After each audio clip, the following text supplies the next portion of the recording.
Welcome to the Fine Article. My name is Jerry Sumter, and in today's video, we're going to look at how beginning and intermediate painters can move more quickly into professional looking work by simply not painting up to lines. Now, lines and outlines, contour lines, tend to be a really easy way to feel comfortable and clear and safe when we're painting. But painting up to lines and not painting over lines, or recognizing how we can paint over lines, can really keep your work looking very immature and flat. So my goal today is to demonstrate a process for painting that will help perhaps move you along a little bit more quickly into work that you can sell or simply paint more readily and enjoy it. So let's get started.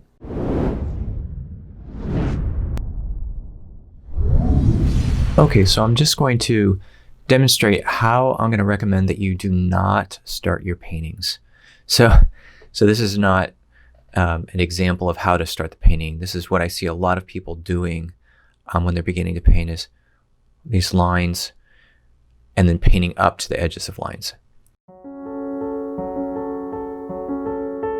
Now, believe me, I've made so many mistakes and errors in my own years of painting that the reason why I'm making this video is because I want to perhaps help people not waste time or have to take as long to actually learn some pretty basic concepts.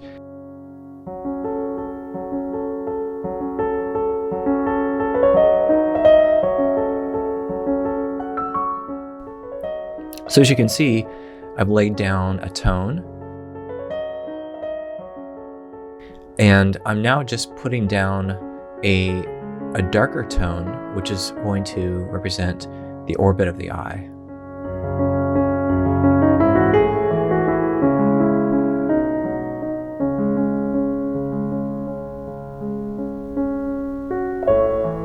So the idea is that we are building in a sense of integrity across a surface, thinking in terms of volume and surface form, and not merely the more intellectual idea of lines and just the edges of things, of nameable objects. So you can begin to see this would be the shadow and the iris, and then a little indication of what we call the whites of the eyes, but that are really never white.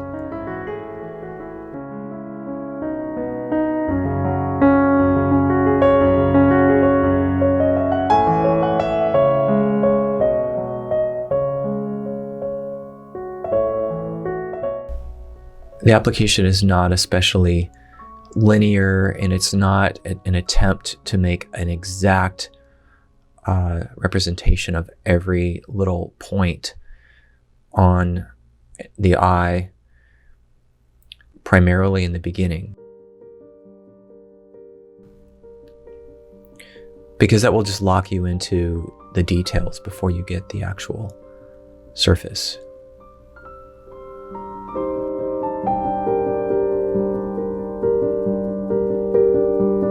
One of the problems with putting lines down first is also that it keeps us with these strictures, feeling tethered to those lines. And so we end up creating these dry paintings because we've brought the paint up to the lines, and then we try to fuse the lines together, and we get really weird, unintegrated sections of paintings.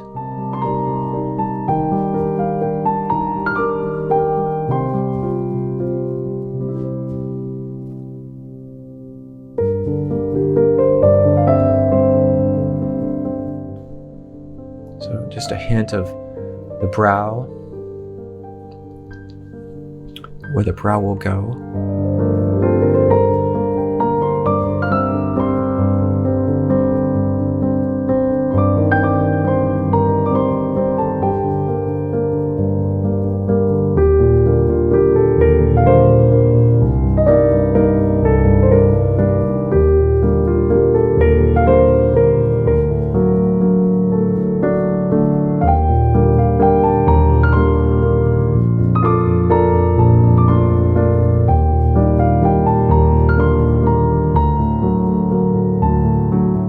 Okay, now that we have some of the larger landmarks in the flesh tone, I'll begin to indicate some of the smaller forms, such as the lids, the upper lid, and you'll notice that I put the paint in, and then I'm going to paint back over it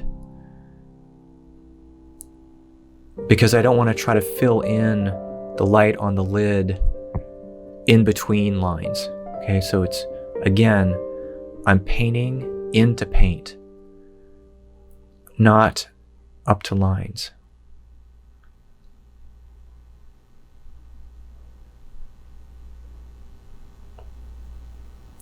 Fusing a little bit.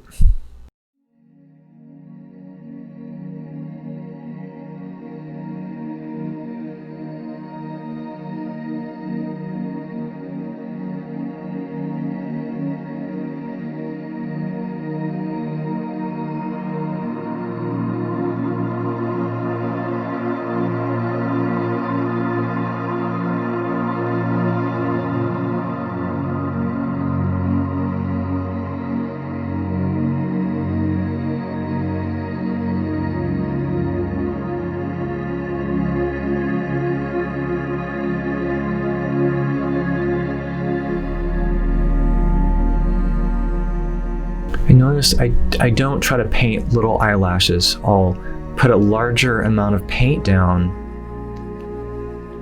like this. You'd really have to cake on something on your eyelashes for them to look like that. But see, once I have that down, I can begin to edit and change that, fuse and soften. The eyelashes in most paintings should not read as individual lines unless we have microscopic vision when we're looking at someone. We're going to notice more the general tone of the lash line altogether. I'm not saying there won't be any specific details that stand out, but best to put those in at the end.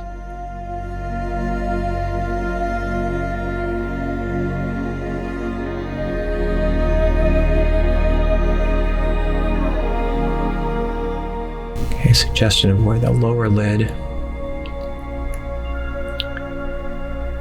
is going to fall.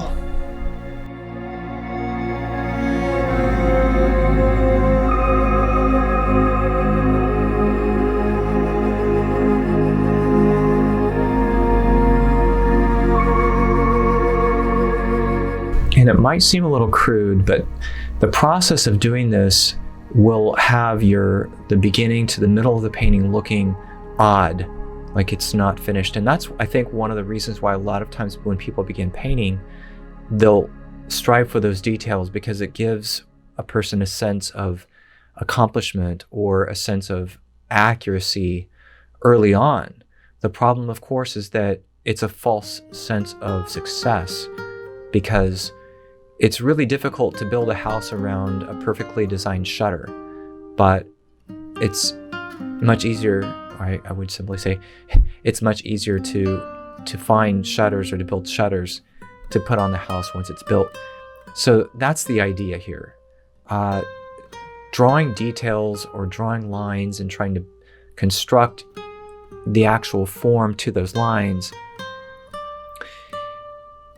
it might make sense in a certain way, but the way that the building, or in this case, the face has to hold together is by what's really underneath. What's underneath everything.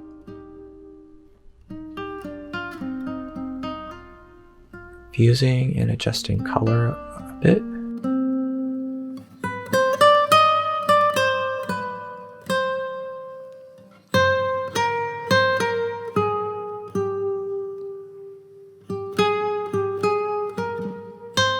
And a lot of times if something looks like it's too light or too dark, you can remedy that by simply painting darker around it. And a lot of times that's the reason why something doesn't look right. So instead of lightening or darkening the object itself, we change its context.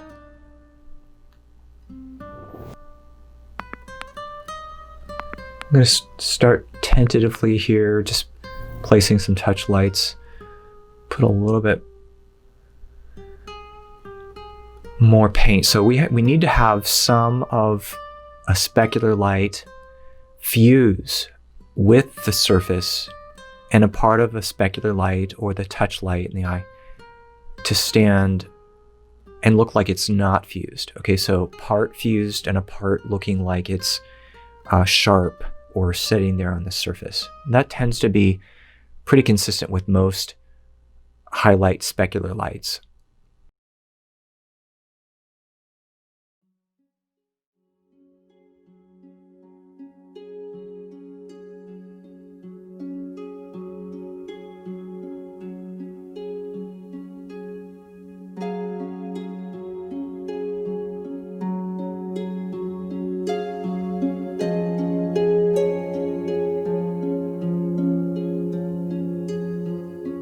Notice also how I'm really sort of torquing my wrist.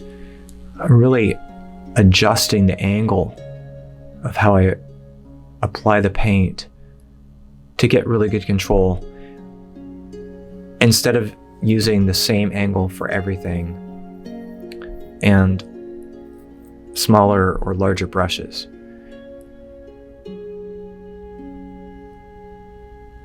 I haven't used any little tiny brush for anything in the eye.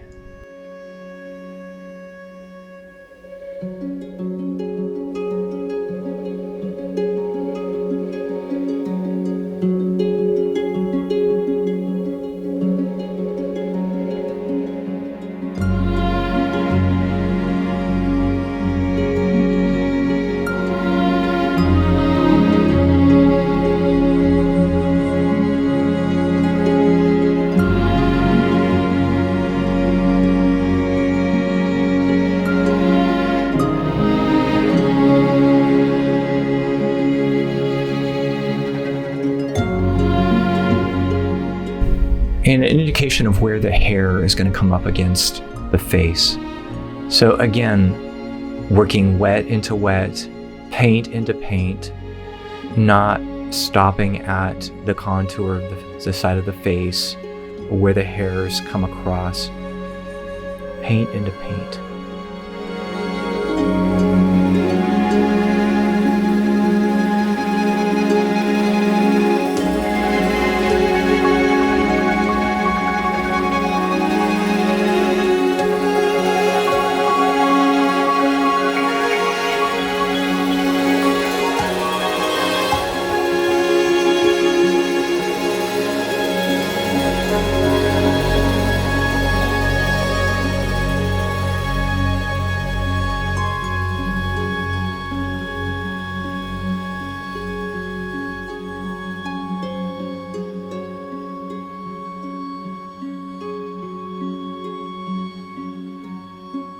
Now I can give an indication of the side of the face, but I would not simply paint up to that.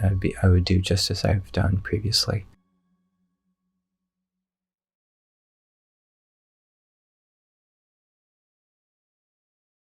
So final touches, and that's it for today.